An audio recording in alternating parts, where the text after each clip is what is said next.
Acne এবং ব্রেকআউটসের প্রবলেমে যারা রেগুলার সাফারার, আজকের ভিডিওটি স্পেশালি তাদের জন্য করা হয়েছে।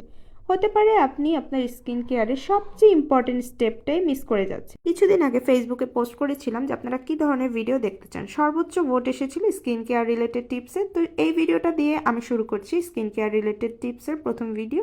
আজকের topic double cleansing. Tips number 1, যাদের অয়েল বেসড ক্লিনজার স্যুট করে না তারা ডাবল ক্লিনজিংয়ের জন্য এই মাইসেলার ওয়াটারটি ব্যবহার করতে পারেন। আমি আজকে ব্যবহার করেছি গার্নিয়ারের পিঙ্ক মাইসেলার ওয়াটারটি। এটি নর্মাল টু সেন্সিটিভ স্কিনের জন্য suitable.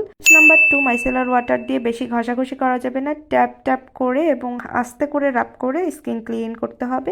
Tips number 3, hair line, আইব্রাউস, ল্যাশ এগুলো সব ভালো মতো ক্লিন করতে হবে।